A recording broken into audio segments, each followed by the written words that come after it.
Hello everybody, I'm a Doodle and I'm here to present my 50th video and also a Q&A special. So, we get the little small introduction out of the side. I'm a Doodle and also known as May Doodle. Welcome to my channel.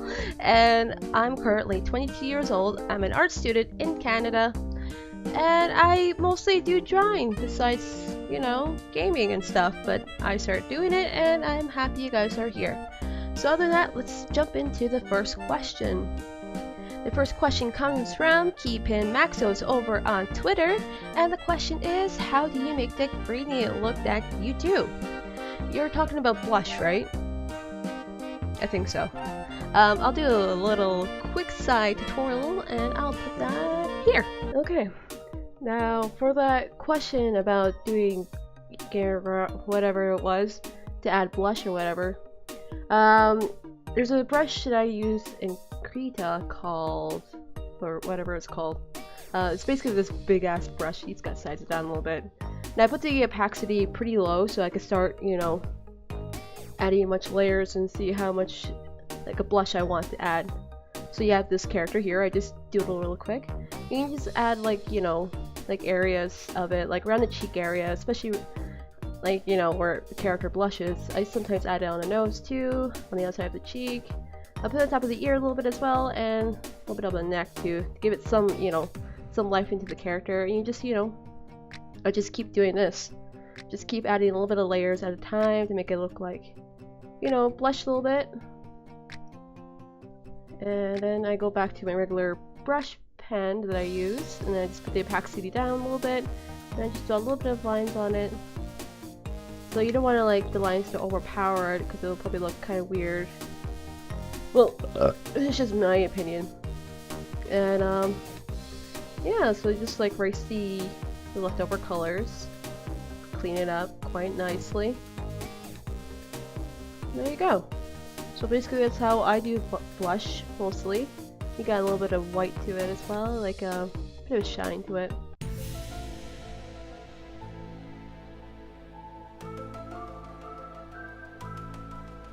You don't see that. So there we go. That's how I basically do it for my own coloring style I have, I guess. So hope this is helpful for you, Keepins. So next question. This question comes from an anonymous over on Tumblr. The question is, how long did it take you to like your own art? Damn. Okay. When I first started out, I started drawing Sonic characters, and it was a weird period of my life when I started out drawing that way. I started doing more cartooning later after those years, and when I reached 15, I started doing more anime. And I don't know, it really, drastically changed over the course of years. And I've been drawing over 10 years. And, over the year attending ACAD, my style did change a lot too. So I guess it just, I think I just started liking my art until now because I started doing more digital work, and it took me a while to get a hand of that as well. So I guess, it's just recently I started liking my own art. I hope that answers your question, Naya. On to the next question. This question comes from Shag over on a Discord chat we had. The question is, what do you stay motivated to draw? What motivates me to stay to draw is probably, I guess seeing a whole bunch of different artists, seeing all the different type of art styles, and, I think I get motivation from that because I read a lot of comic books, I watch a lot of cartoons, anime, films, I play a lot of different games. I guess I find motivation in the stuff I do on the side besides doing drawing. I hope that answers your question some way, and also what inspires me. Like I said, there's a lot of artists out there, a lot of good ones. They are amazing. Some of them are storyboard writers, and some of them are animators. Some of them are working on a major project.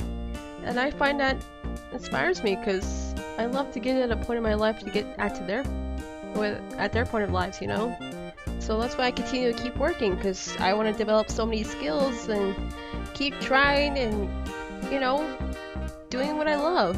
It's making art. I hope that answers your question, Shag. Thank you for the question. This other question is from Anonymous over on Tumblr. Who/what are some inspirations for making art and doing video games? What inspires inspirations for me?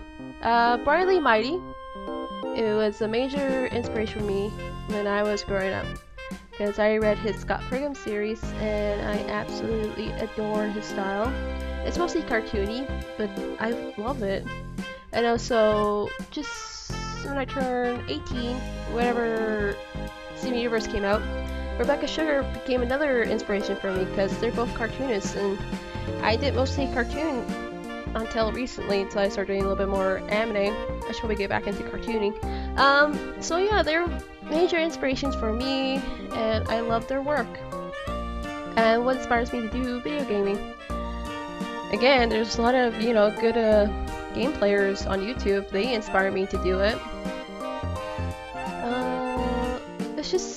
It was also something I just wanted to do, experiment with different things on my channel. And, I developed so many skills by them. It's been like over 4 months since I had my YouTube channel, and I developed so many skills already.